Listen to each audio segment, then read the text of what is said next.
So welcome to today's video. We are taking a look at how to mix deep sea indigo. I don't own the color, so I only can take a look at pictures on the internet or my dot card where I have a little swatch of the color. So this is another two pigment mix. We have two pigments used here. The first one is PV62. I used the version from Schmincke.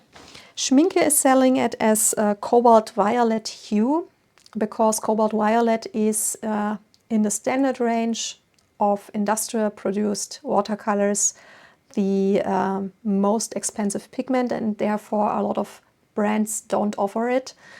And some offer hues like Schmincke does. The genuine name of the pigment would be strontium violet. And there are only two other brands I know which offer it. The only two brands who offered this pigment for a very long time was Schmincke and the other German brand Lucas. And I think since 1 or 2 years Roman Schmal offers it as well. Those are the only brands I know who offer the pigment.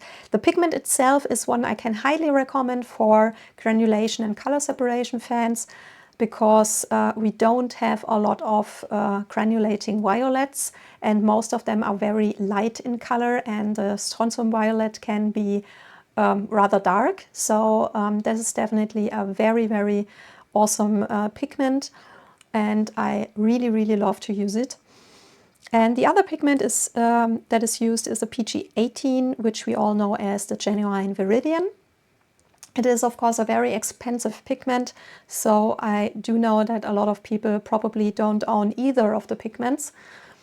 But both are definitely pigments I highly recommend getting in your collection if you are interested in color separation effects and in granulation.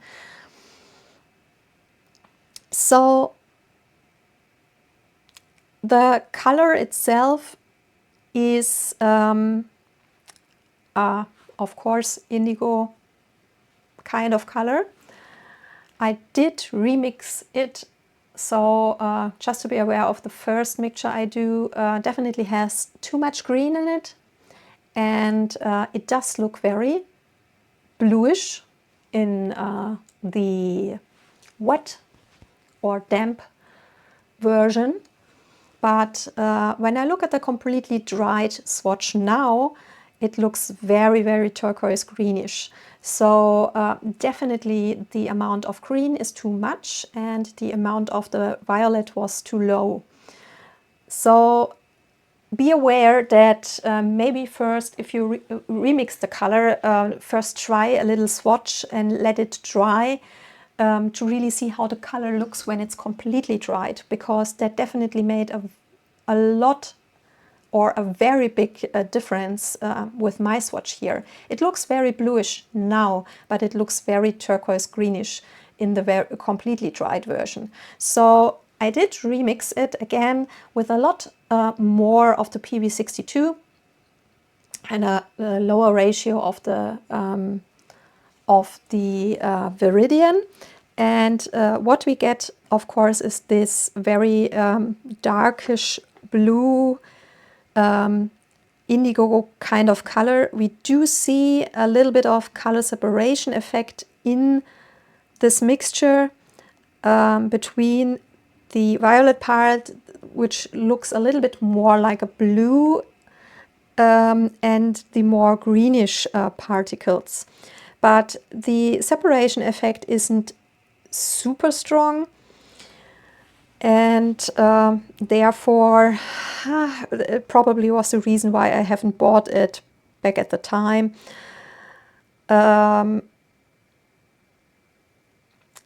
It does dry in some areas when you mix it very dark, more like a petrol kind of color, dark turquoise, very greenish kind of color. So it definitely has very different areas where we have this dark blue, this more petrol kind of color, areas where we spot the green more, or the violet, which appears sometimes more violet, sometimes more blue. So we do have much more variation in this color and a lot of the other colors. I think if you are someone who uses a lot of indigo or indigo kind of deep blue shades, that could be an interesting color. I personally don't use a lot of those, therefore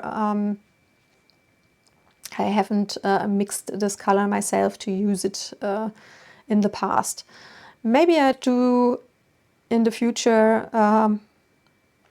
do it more now that I say know how to mix it, because I never really looked into it, to be honest, before.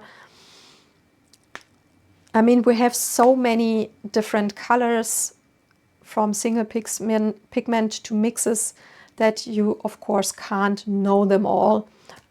Sometimes when I do videos like that, I think, oh, that's really a beautiful color or an awesome color mixture. I will have to mix this more often in the future. Sometimes I think, good that I didn't bought it, and I'm completely fine to live without it. I think this color is very interesting, but like always with colors like that, with mixtures like that, it is a nice to have but a not must have color.